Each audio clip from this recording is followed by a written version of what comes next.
এসেছি নতুন আবার একটা ভিডিও নিয়ে। চলো সবার শুরুতেই এই যে দেখো কি নিয়েছি আজকে।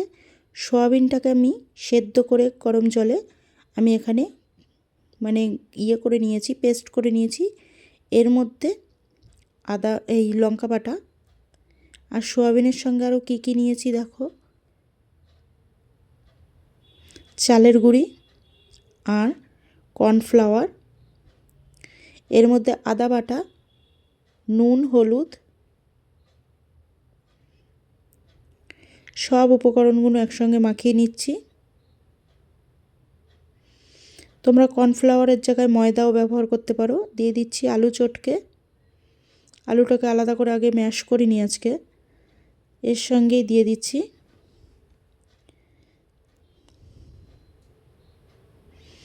আজকে সয়াবিনের কোপ্তা করব। তো কিভাবে করছি পুরো ভিডিওটা দেখো, তাহলে বুঝতে পারবে। যেটাই স্কিপ করবে সেটাই তোমাদের জন্য লস হবে। এর মধ্যে দিয়ে দিলাম একটু ভাজা মশলা, ধনে, জিরে আর মৌরি একসঙ্গে করে রেখেছিলাম ভেজে, সেটাকে দিয়ে দিলাম। দিয়ে আবারও মাখিয়ে নিলাম ভালো করে। কড়াই আমি বসিয়েই দিয়েছি, তেল গরম হচ্ছে, ততক্ষণে এগুলো রেডি করে নিচ্ছি। এই যে দেখো, আগে ভেজে আমি দেখে নিয়েছি যে ঠিকঠাক হচ্ছে কি না। তো এর মধ্যে দিয়ে দিলাম আবারও।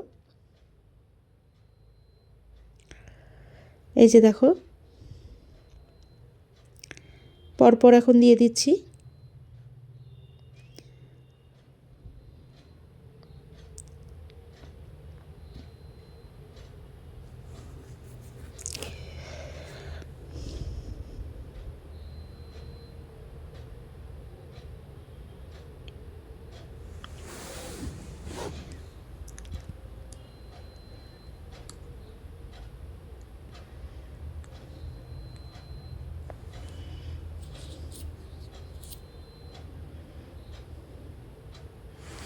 ভালো করে এক পিঠ ভাজা হলে তখন আর এক পিঠ দেবো। এই যে দেখো উল্টে দিয়েছি। উল্টানোটা তোমার সাথে শেয়ার করা হয়নি। দেখতে পাচ্ছ পুরো লাল হয়েছে, কত সুন্দর হয়েছে দেখতেও। এবার ওগুলোকে একটু সাইডের দিকে সরিয়ে আরও দিয়ে দিলাম দুটো।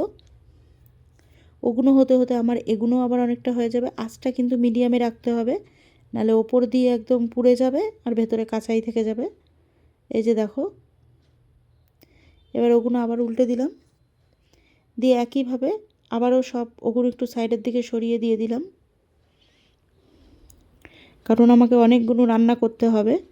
তো সেই কারণে এগুলো একটু তাড়াতাড়ি করছি।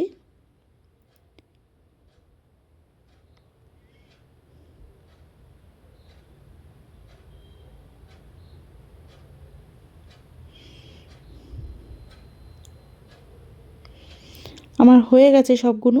এবার ওই তেলের মধ্যেই কিছুটা কমিয়ে নিয়েছি তেল, ওর মধ্যে গোটা গরম মশলা দিয়ে দিলাম। দিয়ে দিলাম আলু ছুলে রাখা, এগুলো নতুন আলু, তো ওই জন্য দেখো এরম করেই ছুলে নিয়েছি। মানে সবটা হয়নি, ভেবেছিলাম একটু চেঁচে করবো, তারপর থাক এইভাবেই খেয়ে দেখি কেমন লাগে। একটু চোখলা কিন্তু আমার হাজব্যান্ড তো চোখলা থাকলেই ওর মাথা খারাপ হয়ে যাবে।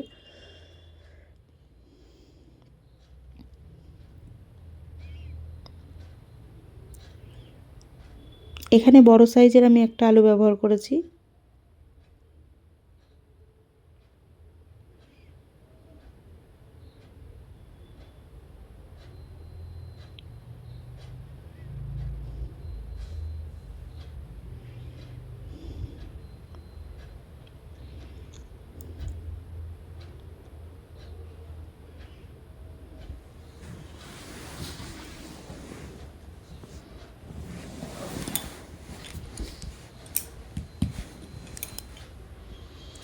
দিয়ে দিলাম মশলা।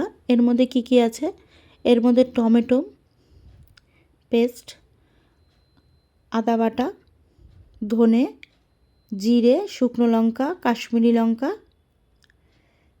আর লঙ্কা, মানে যেহেতু শুকনো লঙ্কা দিয়েছি আর কাঁচা লঙ্কা দিইনি। আর এর মধ্যে আমি সেদ্ধ আলু একটা দিয়েছি। এবার দিয়ে দিলাম এর মধ্যে দেখো ওই টমেটো ওটার মধ্যেই পেস্ট করে নিয়েছিলাম। এর মধ্যে কাজু বাদাম আর চালমগজ পেস্ট দিয়ে দিয়েছি।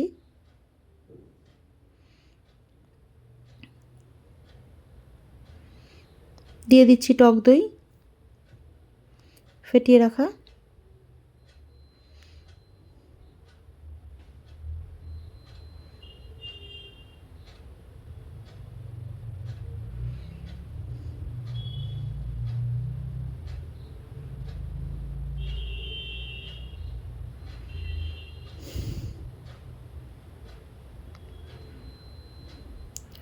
এবার জল দিয়ে দিলাম।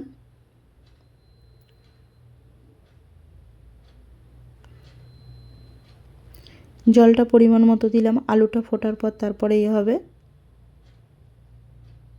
এই যে দেখো কোপ্তাটা দিয়ে দিয়েছি।